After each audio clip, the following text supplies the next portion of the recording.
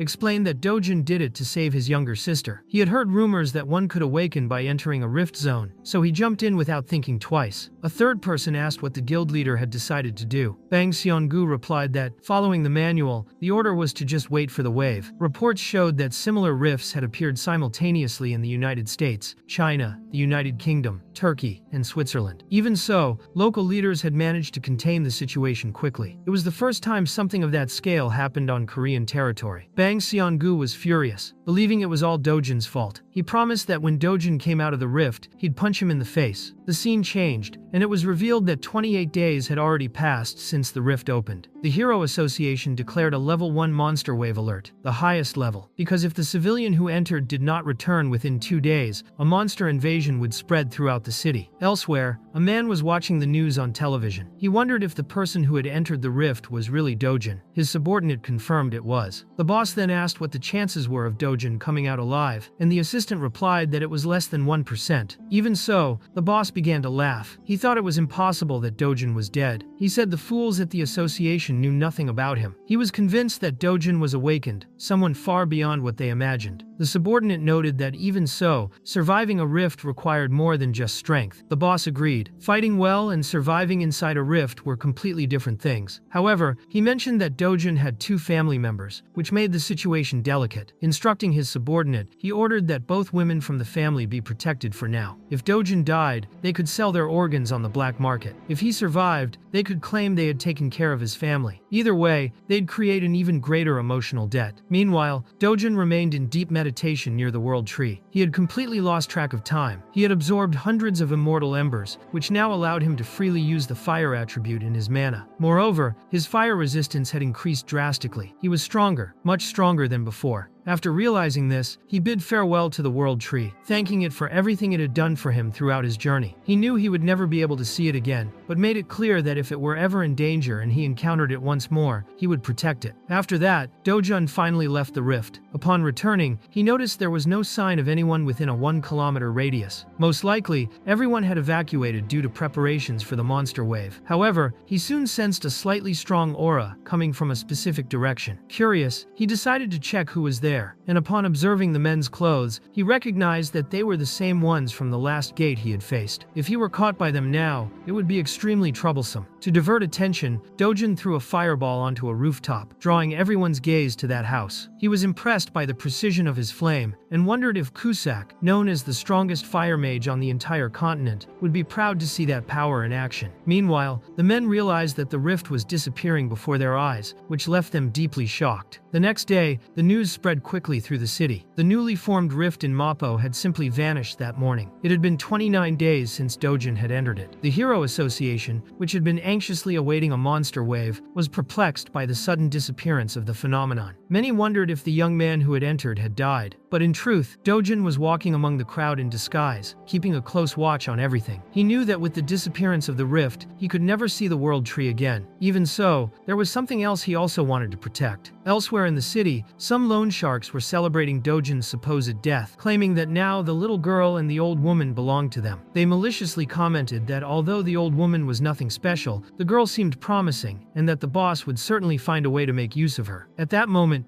Dojan appeared before them, but the scene quickly shifted to the boss, who was celebrating finally being able to sleep peacefully, believing that the bastard was dead. He asked his subordinate, Kim Eon-gu, what the day's schedule was. Kim replied that there was a lunch with CEO Beck and another engagement at night. The boss then ordered him to contact Madame Kang to confirm his attendance at that location and ensure that all the new girls were well dressed. As he was climbing the stairs, one of the henchmen was caught off guard by a violent beating. The attacker was none other than Dojan himself, who demanded that the man crawl to him like a dog. With a cold expression, Dojan stated that people like him didn't deserve to be treated as human, and ordered him to bark like a puppy. The boss, humiliated, began to obey, but even then, Dojan wasn't satisfied. He wanted more. He recalled how everyone acted submissively in front of him, yet plotted behind his back to stab him as soon as they got a chance. The man, named Huang Chang-seub, began begging for his life, promising to be Dojan's most loyal dog from that day forward. However, Dojan responded with a direct kick to his face, and declared that from that moment on, the man with glasses beside him would become the new boss. He said there was no reason to keep serving a bastard who wasn't even human, and that getting rid of useless superiors meant nothing to him. The man then bowed before Dojan,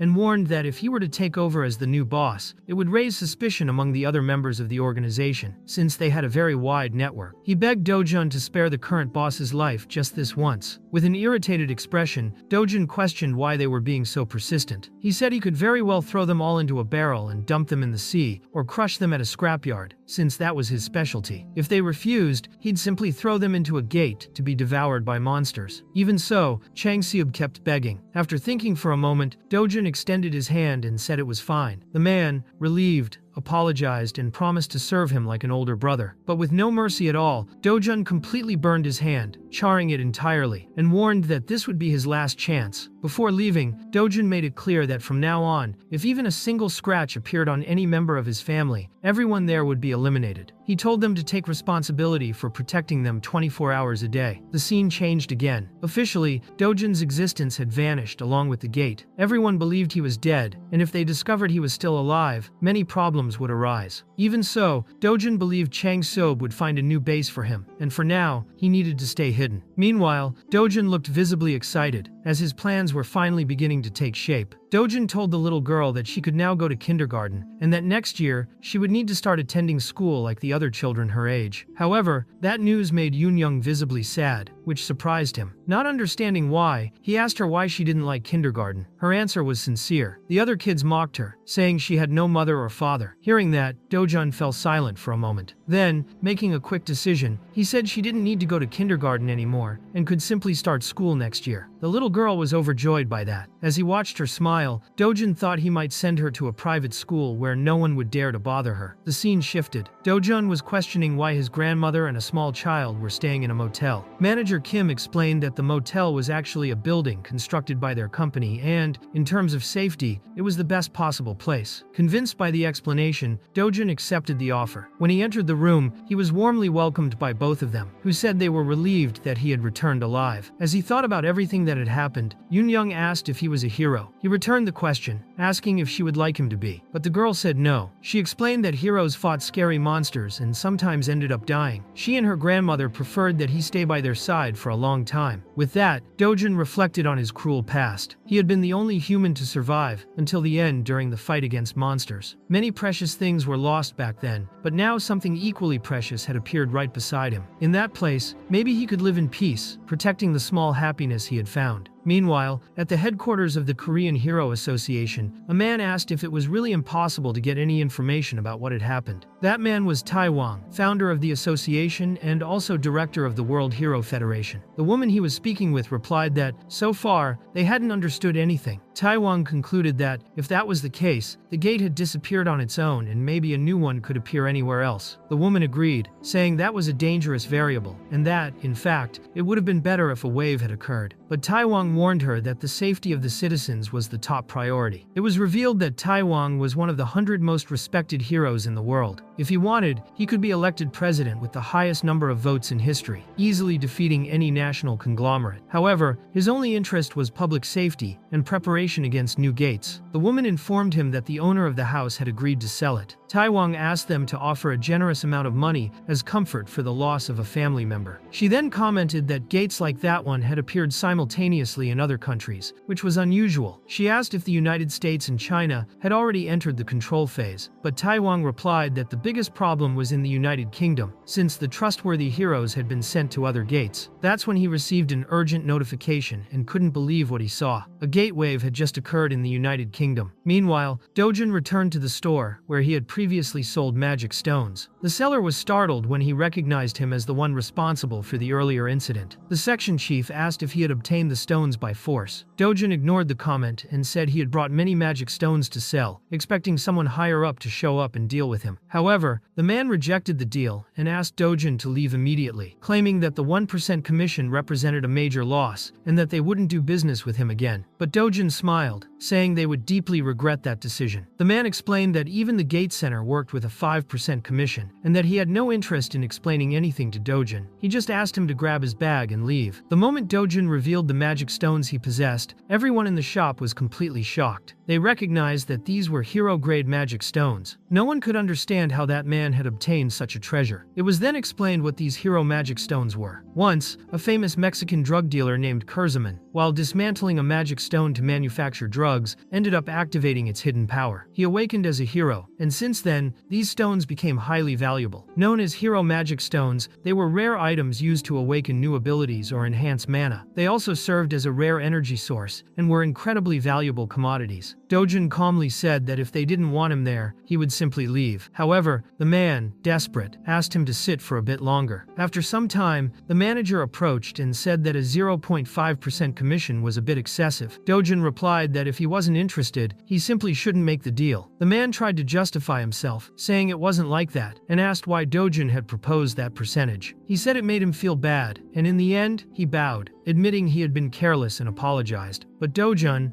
unmoved, said he was tired of hearing apologies. He only wanted a direct answer. Would they accept it or not? With no way out, the man ended up accepting the offer. He knew those magic stones were so rare that any company would pay a fortune for them. However, just as the deal seemed sealed, Dojan stood up and said he no longer wanted to do business with them. Panic set in, and the man tried to renegotiate, offering a 9% commission, then 8%. He threatened that if their boss found out, they would certainly be killed. But Dojan remained unmoved, unfazed by his words. Faced with his coldness, the man lowered it to 7%. After a long negotiation, Dojan concluded by saying he would only accept 1%. And to make the value of what he had clear, he revealed that he still had 7 more identical bags. That terrified the two men, who ran to grab a contract and immediately signed for the 1%. With the contract signed, Dojan received 67 billion wons and realized that reaching 110 billion wons wasn't far off. Even so, he knew that obtaining high-level magic stones required more than just opening gates. If he could move freely through the gate zones, the task would become much simpler. That's when he saw the alert about a wave happening in the United Kingdom. In the past, he would have rushed there regardless of the country, but now his life was different. He then decided to take his grandmother and little sister out for a special meal. His grandmother thought the food was far too expensive for what they could afford, but Dojan reassured her, saying he had made a lot of money. Yoon Young,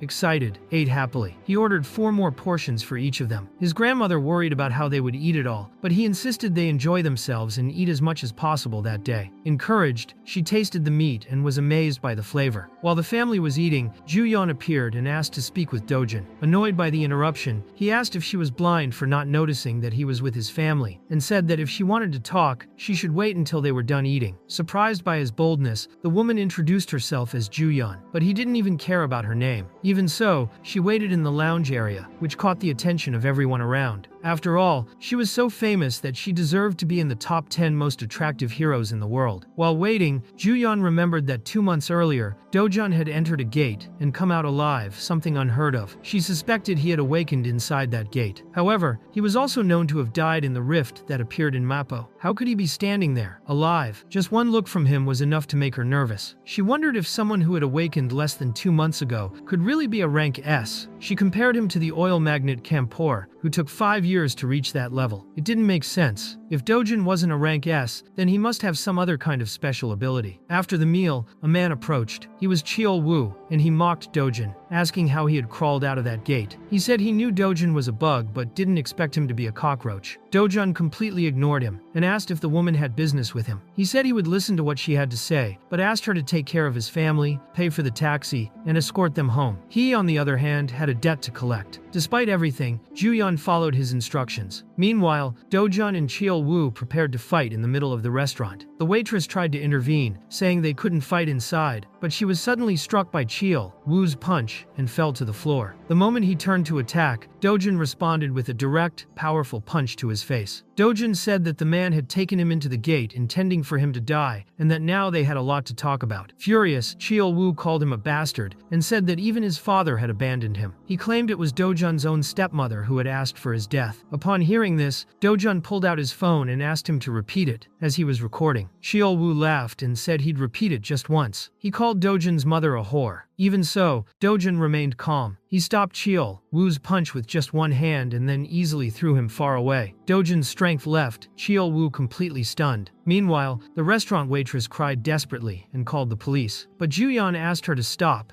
saying she would personally take care of the situation. She couldn't understand how someone like Cheol-woo, a rank B hero, had been defeated so humiliatingly. That indicated that Dojan was either a rank B hero or even higher. Even if he were rank A, it should still be difficult to handle a rank B like that. Something didn't add up. Juyeon approached Dojan and warned him that if he kept acting that way, he would end up dead. She then asked how much he knew about Cheol-woo. Dojan calmly replied that he knew pretty much everything worth knowing and asked why she wanted to know. She explained there was something important. Cheol-woo was the cousin of a rank S hero named Young-pyo, but Dojan replied that he already knew and didn't care at all. He commented that Cheol-woo only acted the way he did because of the influence of his rank S cousin. More seriously, Juyeon said that he was underestimating the gravity of the situation. It was dangerous to believe that Young-pyo would understand or forgive that fight. Even so, Dojan remained calm and remarked that her lack of knowledge about him was starting to get annoying. The waitress continued crying, saying Juyeon had promised to fix everything, but things were only getting worse. Juyeon then apologized for showing up unannounced. She said she was just doing a favor for her uncle and took the opportunity to make a proposal. She asked Dojan to sell all the magic stones he had to her, claiming she could easily afford them. Dojan smiled and asked if she really had enough money for that. She replied that the wealth of an S-rank hero was beyond his imagination. Even so, Dojan said he had nothing to sell at the moment, but he did have one condition. It was something simple, something she could easily do. Meanwhile, the scene shifted to Dojan's stepmother, who was completely drunk, rambling incoherently. She said that everyone had claimed he died in that new rift. A man beside her commented that even the Hero Association had been fooled, and that Cheol-woo had been attacked in retaliation. The woman became concerned, suspecting that Dojan might know something important. If that information reached her father or husband, it could become a major problem. Even so, she believed she could cover up the whole situation. She knew that if everything was revealed to the media, stock prices would plummet. So, she decided that she needed to stop Dojan immediately. She ordered her subordinate to suppress his company as soon as possible. If anything leaked,